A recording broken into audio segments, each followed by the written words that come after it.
Fuckers. What I'm about to say sounds simplistic, but it's a gift because if you've lived it, it feels anything but clear or concise.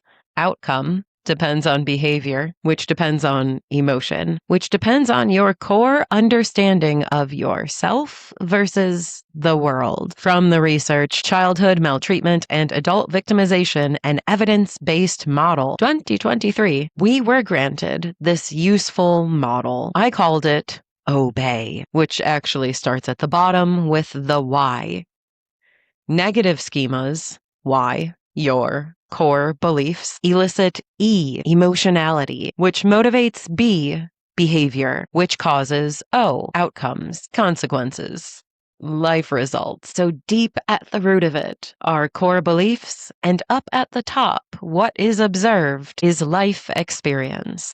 So that you obey the worst of the lessons that you've picked up from childhood and adult maltreatment and recreate the same conditions again and again, those pesky outcomes, perhaps resulting in situations that consistently devalue you, cementing that life is chaos, stress, and pain for you, regardless of your action or effort or intent, perhaps uniquely from the rest of the species, and resulting in the cold, abusive, addictive, deficient, roller coastering lives that we know as trauma commonalities. Today, we have a very important episode, perhaps the penultimate lesson of this podcast, the answer we've all been waiting for. I have been. Let's talk about core beliefs, emotional neglect, and the theory that worthlessness wounds underlie everything we know as CPTSD, all the way down to the janked up nervous system, altogether, which leads to chronically miserable living that defies logic, the childhood trauma experience. Yeah.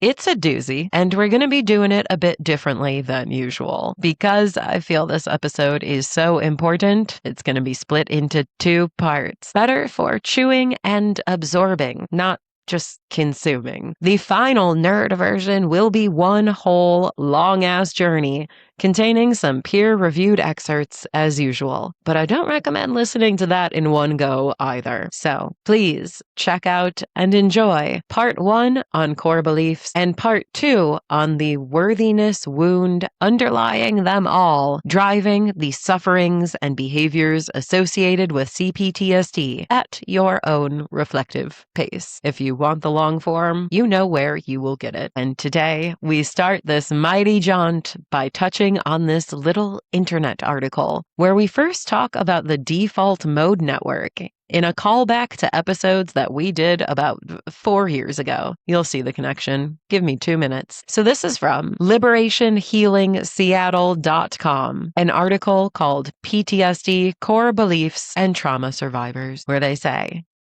the default mode network, DMN, is special for PTSD sufferers. Individuals who experience trauma have changes in their brain activity. These effects include internal processing, self-perception, emotion regulation, empathy, and learning abilities. These brain changes usually lean toward negative thoughts focused on the past traumatic experiences until they are processed. The DMN is a system of connected brain areas that show increased activity when a person is not focused on the outside world. It's a neurological structure which is activated when the brain is at rest. The default mode network is known to be atypically active during PTSD when an individual is engaging in introspective activities such as daydreaming, contemplating the past or future, or thinking about the perspective of someone else. Research shows that childhood maltreatment may affect development of the default mode network, which begins maturation during childhood and does not end until until early adulthood. If the traumas are repeated, the default mode network will be biased towards the trauma and can re-experience or relive it as long as the trauma remains unprocessed. This leads us to our conversation today because, of course, we are discussing trauma, but the DMN causes us to contemplate our place in the world chronically when the brain isn't otherwise occupied enough. A unique connectivity issue seen in post-traumatic stress disorder,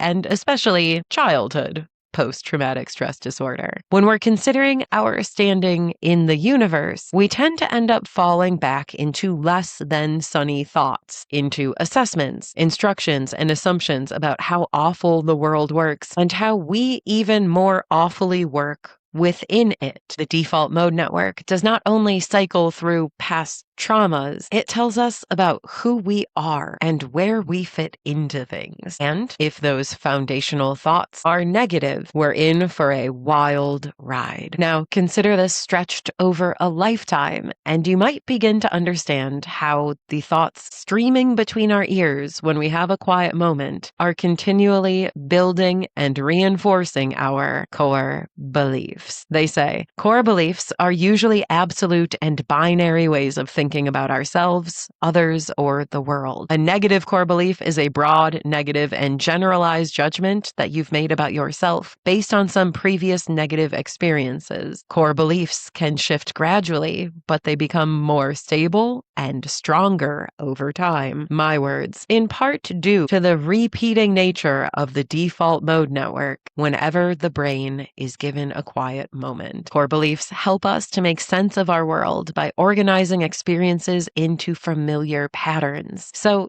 it should be a positive thing to have these core beliefs backing up everything that you think, do, and say in the world. However, survivors of trauma experience extraordinary or adverse experiences that should not occur. These experiences are violent, abusive, neglectful, and or oppressive, leaving survivors feeling terror, panic, shame, guilt, anger, grief, and sadness. In turn, unhelpful beliefs about the world can begin forming as a way to make sense of what occurred and to prevent such experiences from occurring again. However, these thoughts keep survivors stuck in a loop of avoidance, fear, worry, anxiety, and hypervigilance.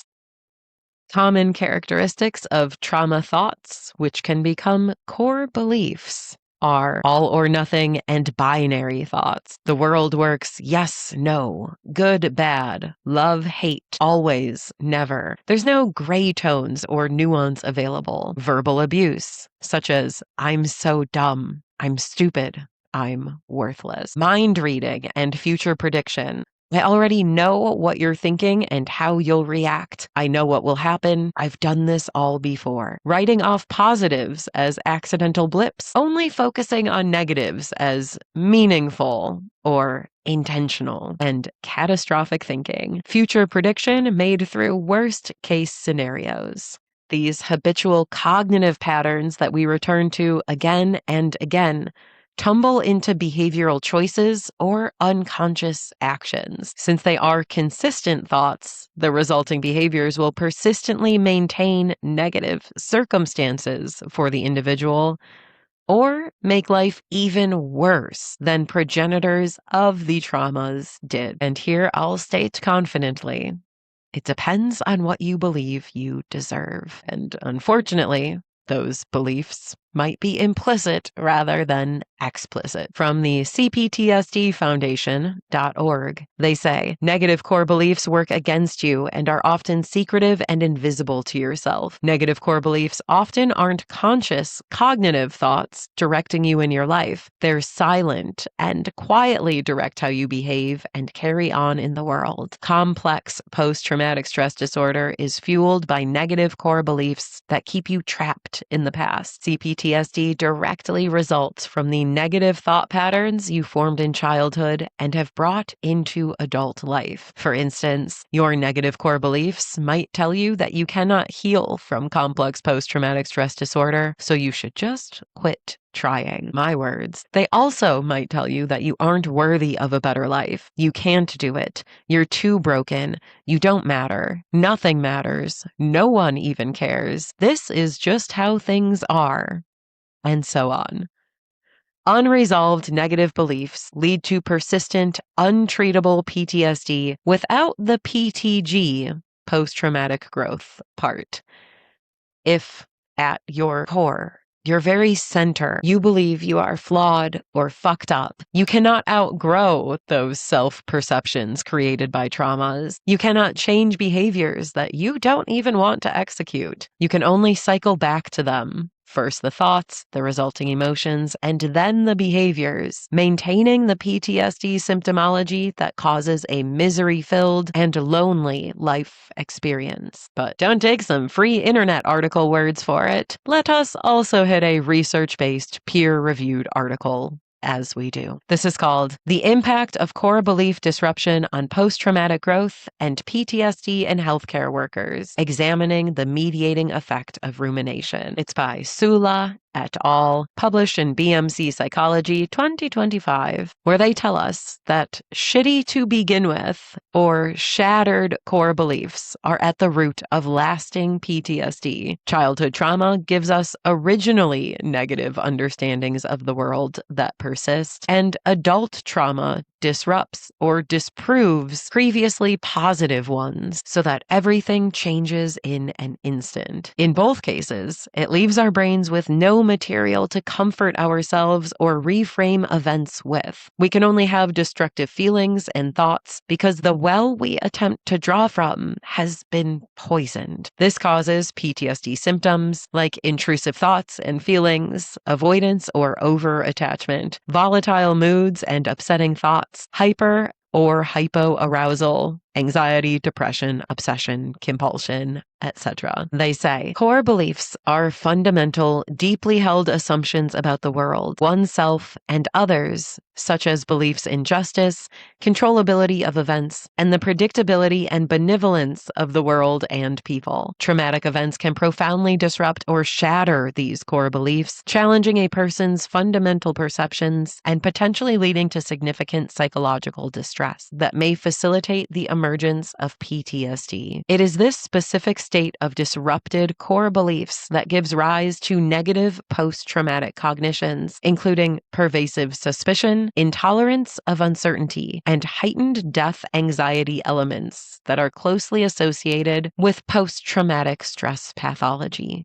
So we learn that nothing is safe because we, ourselves, and our bodies are dangerous or undeserving of being safe or otherwise unprotectable, and life becomes chronically stressful from there. We have no control. The only meaning is that we deserve to be pained. We trust no one, no situation, and not even ourselves. The stress can only ever build. There is no respite from these ideas. And we can't just spot treat a few off-color thoughts to fix the issue. Think more positively or don't be like that, because all of our cognitions are spawned by our core beliefs. If they mismatch, the core beliefs will win, not the newer thoughts that we attempt to force into our psyche. So, if the bases of our thoughts and feelings are the universal truths about the ways that we don't stand a chance, life unfolds in turn, fulfilling the negative working models, our core beliefs, making them into a reality. And that's a big problem when we get granular about what exactly those beliefs might be. Back to Liberation Healing Seattle, some common core beliefs of trauma survivors are: I don't deserve love. I am a bad person. I am terrible. I am worthless. I am inadequate. I am shameful. I am not lovable. I am not good enough. I deserve only bad things. I am damaged. There is something wrong with me. I am ugly. I do not deserve ... I am dumb and stupid. I am not important. I am a disappointment. I deserve to die. I deserve to be unhappy. I am different. I do not belong. I think we can all agree we don't want any of these things to come to fruition or to persist, but they will if they remain unhealed, which is not to say we should fall back on these other common core beliefs derived from trauma histories. I should have done something. I did something wrong. I should have known better. I cannot be trusted. I cannot trust myself. I cannot trust my judgment. I cannot trust anyone. I cannot protect myself. I am in danger. It's not okay to feel my emotions. It's not okay to show my emotions. I cannot stand up for myself. We can easily get on our own cases, taking on extra responsibilities or shames or emotional repression patterns when trauma beliefs are driving our cognition. So we end up taking the burden of everything that happens or doesn't happen onto ourselves. We can internalize happenstance and even new traumas that befall us as our fault or reflections of us. On the other hand, as we've recently been talking about, trauma beliefs can also be wildly externalized. We can tell ourselves we are victims of the world, getting tossed around and kicked in the teeth because it is our place, and that is what we believe. Some of the common core beliefs underlying those externalization issues could be things like, I am not in control, I am powerless, I am helpless, I am weak, I cannot get what I want, I am a failure, I will fail. I cannot succeed. I have to be perfect. I have to please everyone. I cannot stand it. I cannot trust anyone. I think we can agree. None of these sound accurate or even plausible if stated aloud by another person, but our minds can run through them on repeat, beneath our conscious awareness, manipulating us. And that is why we care so much about negative schema and thought patterns and fucked up core beliefs. A wide variety of self-degrading sentiments can be the parting gift of trauma. I am not good enough. I should have done something differently. I can't do the things I need to do. Others do, or I need to be capable of doing, and in so many ways. But here is the real sticking point of today. Underneath all of these core beliefs, if you think about it, if you feel about it, is the common denominator of feeling less than, somehow lacking in value, being unviable or ill-equipped, mistake-laden, or a mistake yourself. Go back about 3 minutes and re-listen to those common trauma thoughts. Worth-less-ness runs through all of the statements, as in being worth less than other individuals, a central characteristic of the person in question that spins out into 1,000 splintered stories of brokenness. I uniquely cannot do X, do not deserve Y, because I am less than I should be, less than everyone else who can achieve these goals, expect these positive events, receive these rewards, have these relationships, etc. In every core belief is the unquestioned understanding, I'm not enough, causing us to ask, is worthlessness specifically at the root of CPTSD? If you are hitting the quick and dirty episodes, we'll pick up here to continue next time. I hope this has given you enough to think about for a few days, and I'm sure that it has. Thank you for being here, and start spotting the core beliefs that must be driving your behavior if you were to examine what those behaviors mean about one's self-regard. Thank you for being here for this DMN message, and I'll talk to you soon. Bye-bye.